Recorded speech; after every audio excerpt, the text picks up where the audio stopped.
L'Assemblée nationale du Togo a voté un nouveau texte qui instaure un régime parlementaire et fait rentrer le pays dans sa 5e république. Concrètement, le président de la République ne sera plus élu au suffrage direct et son mandat sera de 6 ans non renouvelable. Un poste de président du Conseil des ministres est également créé et concentrera d'importants pouvoirs. Pour en parler, Bob Kabamba, politologue spécialiste de l'Afrique à l'Université de Liège, en Belgique. TV5 Monde. Pourquoi le Togo change maintenant sa constitution? Bob Kabamba, politologue spécialiste de l'Afrique à l'Université de Liège, en Belgique. En Afrique, il y a 2 grands types de régimes, des régimes démocratiques et des régimes dictatoriaux. Dans ce dernier type, il y a ce qu'on appelle les régimes en décompression autoritaire et c'est exactement le cas au Togo. Les différentes réformes y sont uniquement mises en place pour permettre au président Faure Gnassingbé de rester au pouvoir avec un semblant de démocratie. Cette réforme de la Constitution ne vient que consolider et pérenniser le système Gnassingbé. La réforme est faite maintenant simplement en prévision des échéances électorales,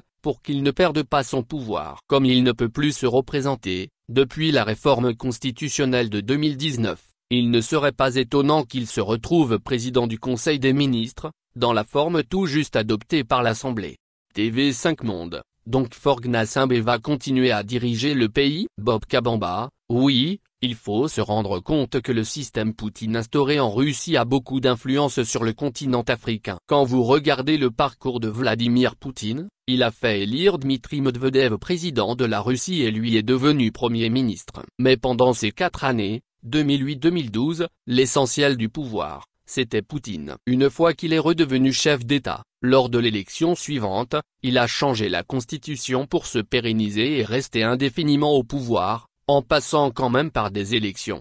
Faure Gnassingbé va faire la même chose que Poutine au Togo. Il ne peut pas se représenter à la prochaine élection, en raison de la réforme constitutionnelle de 2019. Il deviendra donc président du Conseil des ministres dont les pouvoirs ont été étendus. Il changera certainement ensuite une nouvelle fois la constitution pour qu'il puisse redevenir président. Le système politique du Togo va donc rester le même. Seule exception, si Faure Gnassingbé cherche à renouveler la classe politique avec de nouvelles élites mais qui rentreront toujours dans la même logique de son système actuel.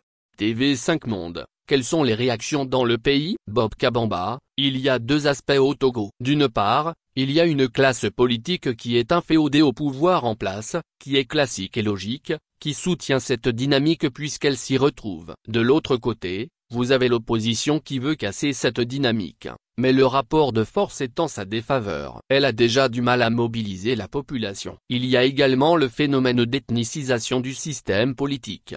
Faure Gnassingbé ancre son pouvoir favorisant des ethnies qui sont majoritaires dans le système politique togolais. Ce phénomène fragilise encore plus l'opposition parce qu'elle ne sera pas en mesure de mobiliser cette partie de la population. L'appareil sécuritaire est également contrôlé par le pouvoir. Donc s'il y a des manifestations, l'exécutif pourra réprimer l'opposition et consolider son pouvoir tel qu'il est aujourd'hui.